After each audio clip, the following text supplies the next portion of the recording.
Can you all make your way up to the stage?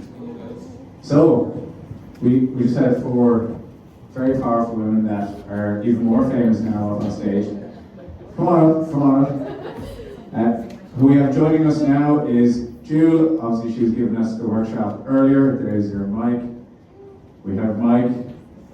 And then we have Tara. All from Cat Town and SheFi over here. Here we go. Hello, is this on? Hello. Hello everyone. Hello you two. Just before we start, I want to say thank you so much for having me.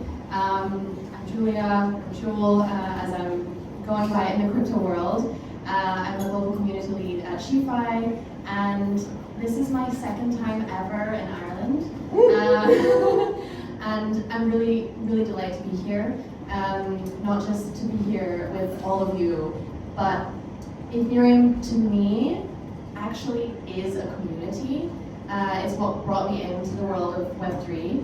And hearing what Emma said earlier as well about the community in Ireland across crypto and not just at Ethereum, being so into lifting each other up as we rise and contributing to something greater, not just out of self-interest, but because we understand that if we all contribute selflessly, we will all benefit in the end. So I'm really happy to have been invited. I'm looking forward to coming back. I just arrived this morning, so thank you for having me. And I'm really looking forward to speaking with the Cat Town team. So we'll do an introduction to, first of all, what is Cat Town, for those of us that don't know. Hi everyone, it's really, really great to be here. My name is Mike. I'm the game developer and front end at Cat Town. Thank you so much. Hi everyone, I'm Tara. I handle all the artwork whenever it comes to Cat Town. I'm the artist. Yeah, so Cat Town is basically, if you've ever played anything like Animal Crossing or Stardew Valley, we're essentially trying to bring something like that on chain. Except that it's completely cat exclusive. So basically, there's chances to earn, play, you play with your friends, and just get up to mischief and whatnot, whether it be like farming, fishing, all the things that you can think of that you would maybe do as a cat here. I know it sounds ridiculous, but honestly, it's part of the fun of this thing. That's a really, really brief overview. Thank you. It's a very cute and cozy game. It's also the #1 form game on base. So can you tell me a little bit about the origin story? How did you two meet, and what possessed you to build an on-chain game for people to dress up their cats and go fishing and earn money? This is a bit of a personal story. I guess it's a bit of like lore behind Cat Town, but basically me and Mike started dating in 2020 around COVID, and we actually had our first date on Animal Crossing. So we did like a video chat while also visiting each other's islands. So that, you know, we actually were chatting about this recently. We didn't realize, and we're like, actually, basically, Mike, I suppose you've been into for 2017. Yeah, so I'm an app developer by trade, and I worked with Mike before I worked at Monzo. Basically, towards the end of my employment there, I sort of started to trade and get interested in getting more on chain and doing more things on chain. I think about 8 months into it, I started to get a little bit bored. Really liked to build, so I really wanted to get back to building. We started to sort of build towards Cat Town, and the rest is basically history. And then like I think like around the time that we started building Cat Town, it all lined up because you were doing your day trading at the time, and I was lucky enough to be in a situation where I was offered a position where we were able to live that lifestyle. Fortunately, that fell through, and we kind of found ourselves out of work, and we were just like, well, I'm a designer and you're a developer, and then Rob, who is our back-end and Solidity developer, you've known him for, gosh. Yeah, he's a great friend. They met at a lot, you know, it's, they have like strawberries together, so we just all kind of decided, let's just try this, and we've just been building on base for the last 6 months. We started off as an idle game, but now we've grown into a massive multiplayer online game, for an online game if you're 3 people. So things never. It seems to be going well though. So you've mentioned already you're building on base. What helped you make that choice? Why did you decide, and why is it great? Is it great? It's fast. Yeah, no, so whenever we started to build on base, the things that brought us straight towards our fact that obviously it's backed by Coinbase. You have fast transactions, really low gas costs. But the main thing that we were really enamored by was the smart wallet technology. So if you're not familiar with smart wallet technology, basically it's a way that you can instead of using seed phrases and things, you use just your passkey kind of stuff, use your biometric login just to kind of get access to your wallet. Not only does it do this, it batches, and essentially it's a smart contract that you can like build on top of. So you really future-proof soon for building as a developer. And then now conveniently we have the base app. And that opens up a whole new set of things. So yeah, it's amazing. Tara, do you want to say something about how the base app launching or relaunching as a new tool has changed things? Yes, definitely. So I am not a native crypto person. I'm not a software developer.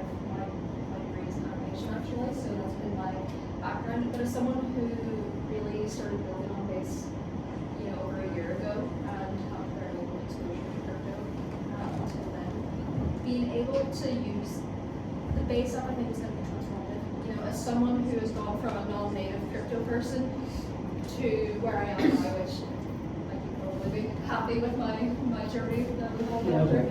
But I think that like what Base is doing is incredible because what they're doing is they're aiming for the social aspect, which crypto I think is inherently what we're all doing here is for the betterment of everyone, which is definitely like what Base is trying to do. So them taking a social aspect, I think is really going to push crypto forward towards adoption.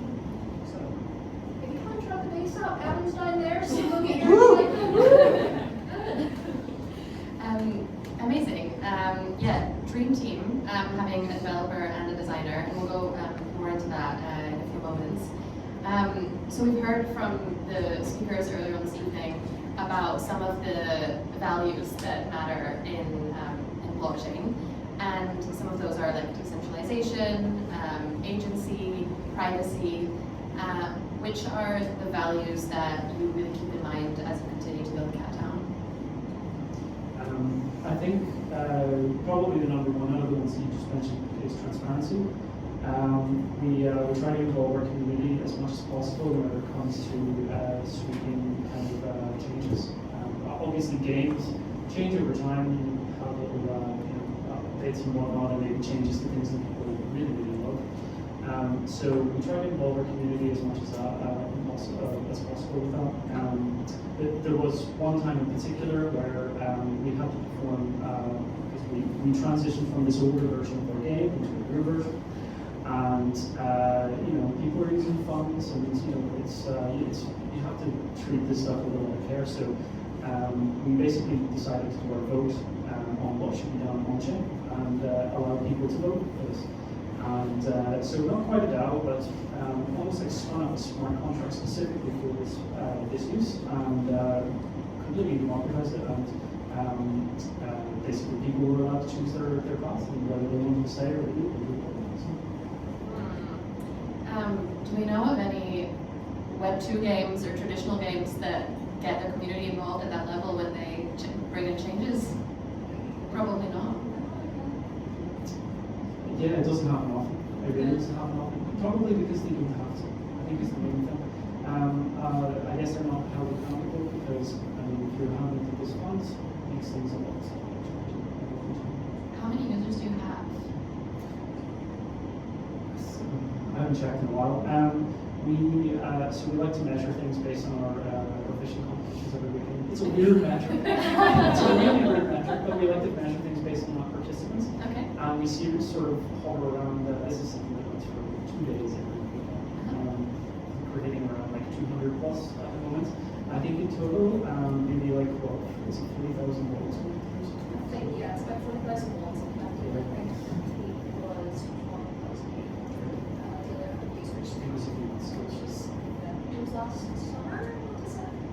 Yes, on-chain summer last year was very, very close. So. Okay, well, get ready for a big influx of new users on FaceHub.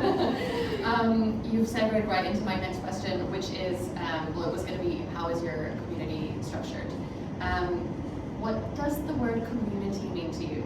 It is a buzzword that's thrown around a lot as something that I've been thinking about a lot as well. It's kind of like what everybody in crypto wants to build, but it's not really something that one person can build because that would be a cult, which some games turn into, but that's like having a cult-like following. I know that there are big Cat Town fans that are really engaged also across social, so as you said, perfect home base.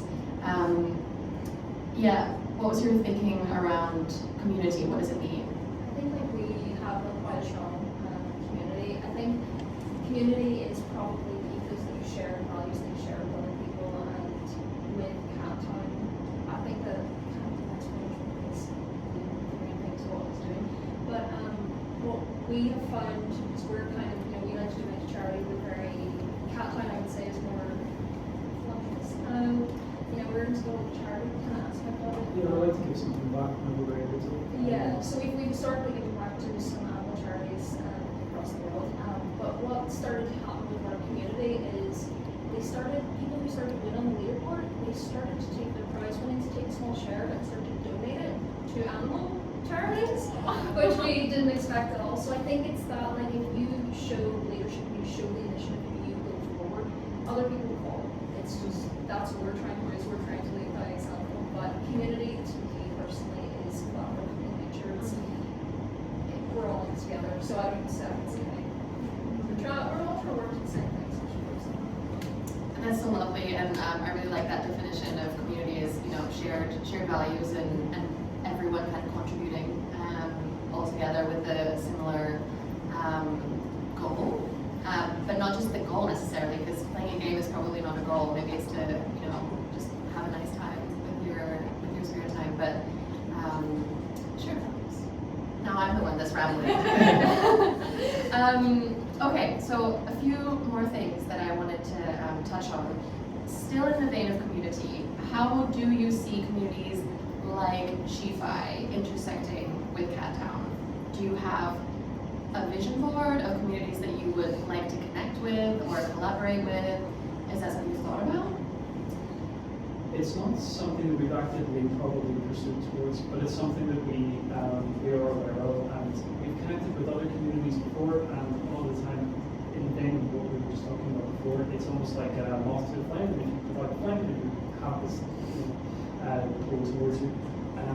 Our community in general is very collaborative in nature. We have a lot of artists, a lot of creative people, and a lot of people who learn and build on their skills as well. And this has sort of happened by chance, and it's sort of harbored. We've had a couple of spin-off projects from our own community, and it's great to support and to see other people building, and to be able to provide those kinds of, support roles and be able to connect them with other people. So, I guess in regards to what you were saying, SheFi, is that it's happens over the world, and if you're an artist or you're building your own environment, it's a great place.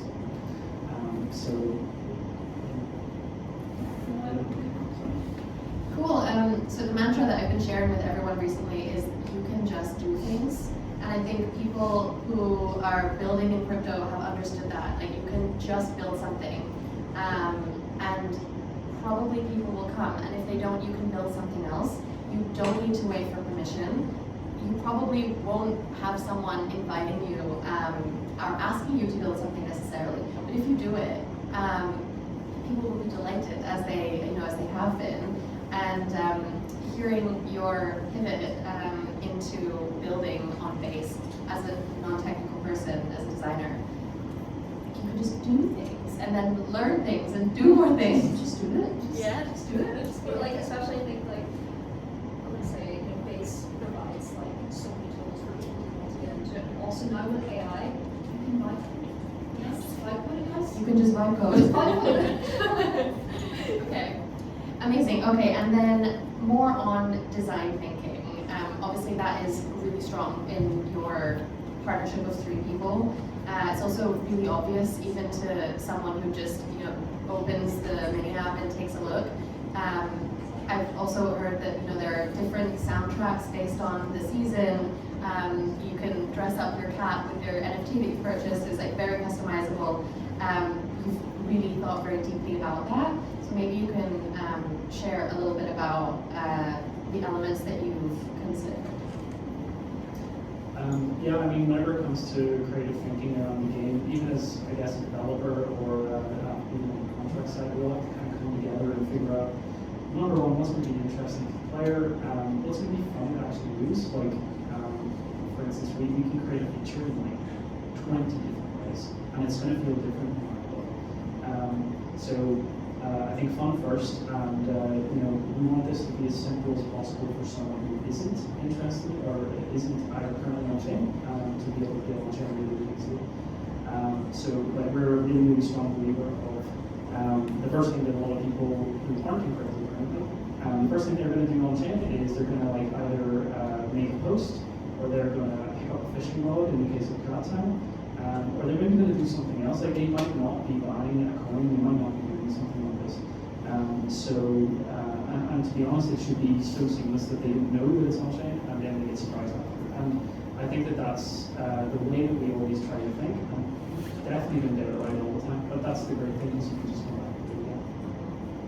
We definitely kind of, whenever it comes to working together, we kind of take a collaborative approach to it, because there's no captain where I am technologically cursed. I will drink anything I touch. No on purpose, I swear. So me and Mike, we basically are each other's quality assurance.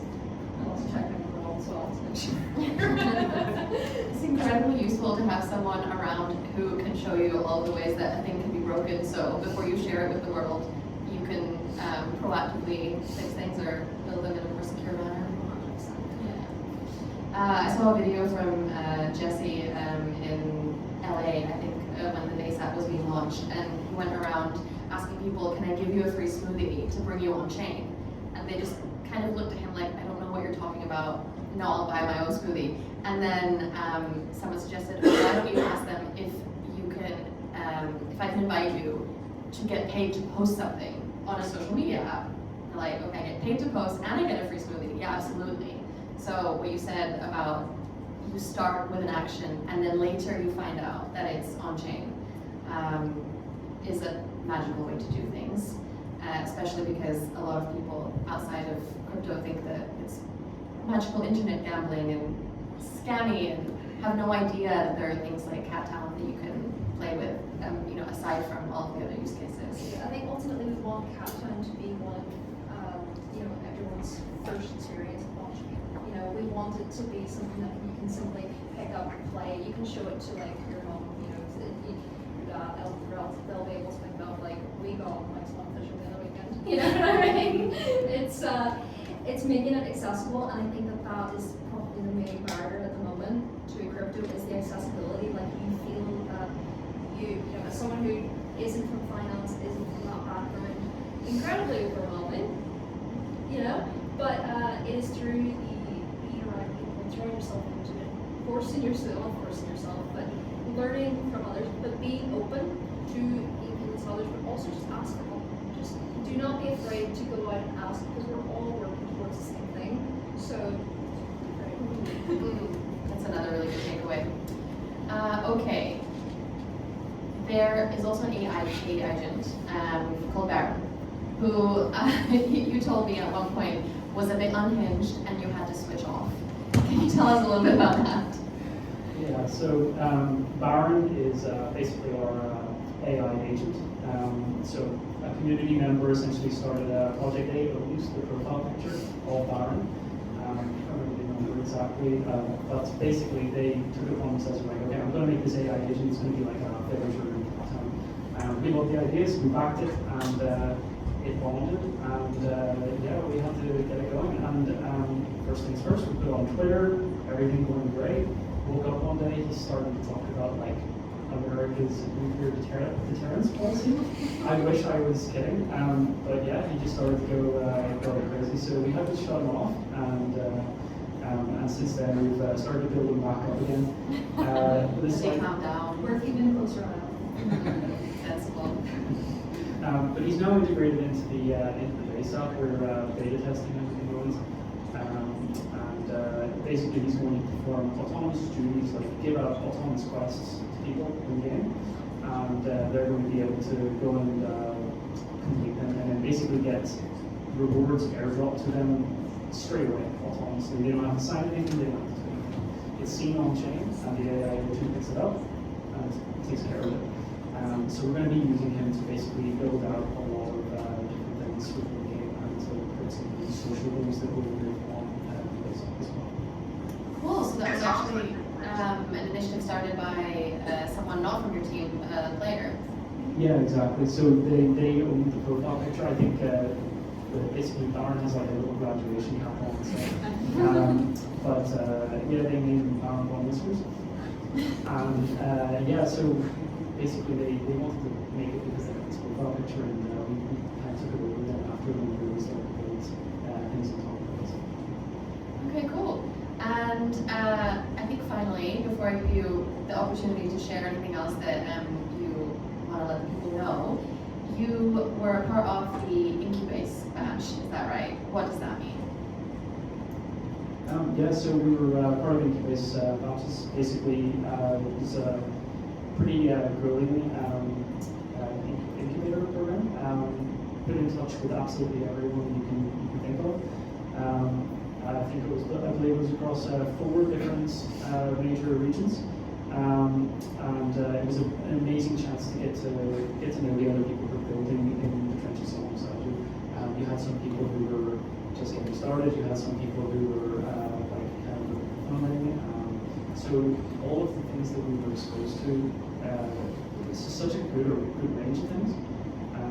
Things from Privy and Farcaster and all of these other things in Push Base. It was like a once in a lifetime kind of opportunity to get like a crash course from the people that you're basically like following all the time, and you're able to ask them the best industry standards from people who essentially set standards, which was incredible. Those were my key takeaways from it. I think. Yeah, no, I was going to say pretty much just to echo what you said, but it was a really fantastic opportunity to be able to take part in it because it was a tweet face and a tweet sale out, so it was 12 weeks.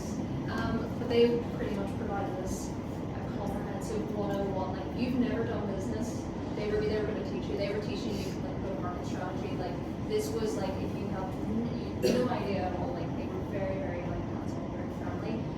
Since we already had a product going into base batches, it was a bit different. Some projects that had taken part in Incubase were didn't become product yet, essentially.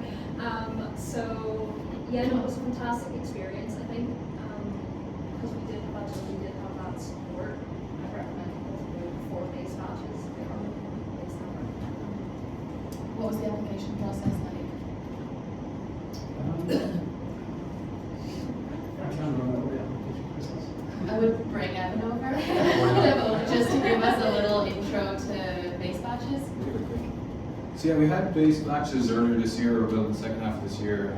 Mainly, like, the big thing was we learned, like, we have build-a-thons all around the world, but how do we keep retention and actually give people the opportunity to continue building afterwards? So we did base batches 01. I think the application deadline ended on middle of May. And then basically we reviewed all the applications. It's through Devfolio. We reviewed all the applications and then brought the successful candidates through to an incubation program. So that's, there was the initial build-a-thon, but like we actually bring them into the next phase of their builds. Then we did like a demo day pitch, but in the meantime, that Incubase is where we allow the teams to connect with industry experts and mentors to build out their apps. Good news is, later this year we are doing base batches 002. So if anyone's interested, do ensure that we're building some sort of app. I mean, I think I'd ask as well, Cat Town, maybe you can answer this. What's like a good stack to just get started? AI plus some of the builder tools. Next.js, React. Go for it. But even like check out too. Yeah. there's so many different things available. If you're building more base, there's like on-chain kit, there's agent kit, there's we're using on. Yes.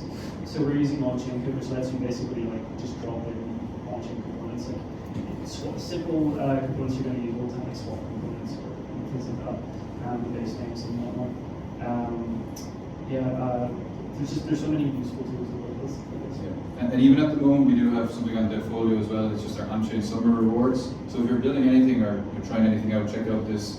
Connect with me. I don't have a link here, but it's on Devfolio, on-chain summer rewards. We're doing like a summer rewards as well that you can check out. So, but ultimately, if you're building anything, just keep going for it. And there's going to be opportunities across the board with all chains to keep expanding what you're doing. So, yeah, hit us up.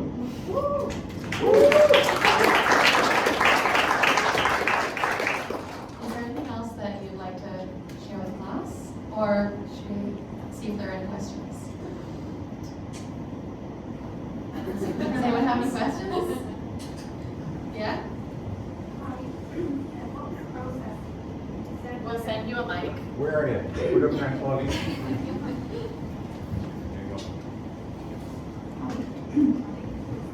Hi, you mentioned that one of the players was able to bring their character as they went into the game. You said that it was bonded, just wondering what the threshold for that bonding and what that process went on. So the bonding process, so the agent was bonded on virtuals. So that was the virtuals platform. They have like I'm not exactly sure of the actual bonding process, but basically I think the sort of pitch like your ID as an agent and then people credit back to the market. So once it bonds or graduates, then it's in the wild and we can build on it. So essentially that's what happened for us. And we were like, okay, we have an agent, we have to go with it, which is a blessing, honestly. Yeah, I hope that answers the question. Was there a monetary threshold? There was. I don't know what it is. I can't remember. That's $70,000. $70,000. Yeah. And I mean, this wasn't funded by us. This was. That was a community that Yeah. I got involved with, so they kind of like rallied to Yeah. take part. Wow. Okay, any more questions? One more. Yeah. Yeah, you mentioned some of your users are even actually donating to charities as a result of kind of the community and families that you're setting. What charities were they donating to? So they weren't. So they were donating to their local shelters. So they were pretty much all like cat focused. We had some people who bought food and shared with like local strays because a lot of our user base were in the Philippines. There's tons of stray cats there. So it was basically people were kind of going to their local shelters and providing either like food or money or something like that. So it wasn't like specific charities, but like going to their local whatever, giving back a bit to their local area, which we really liked.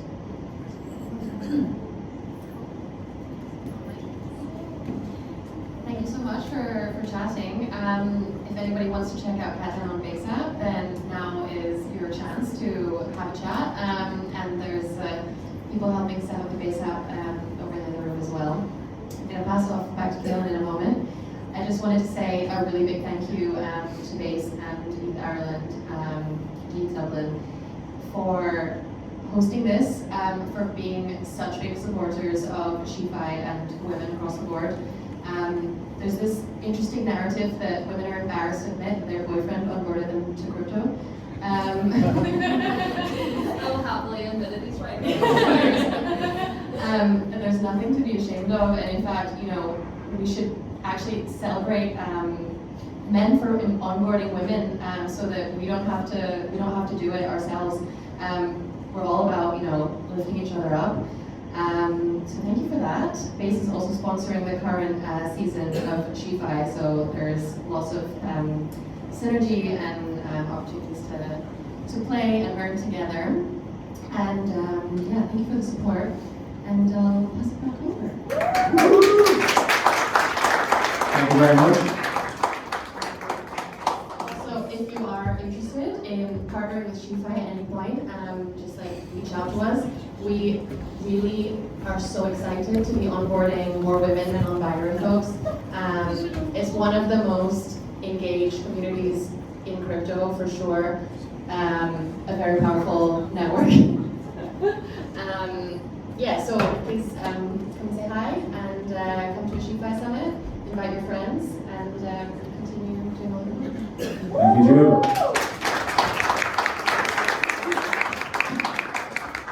I think I've killed the clicker.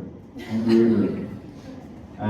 We'll make do anyway. So this has obviously been incredible. I think it's obviously been incredible. I was going to click back to the QR code to just remind people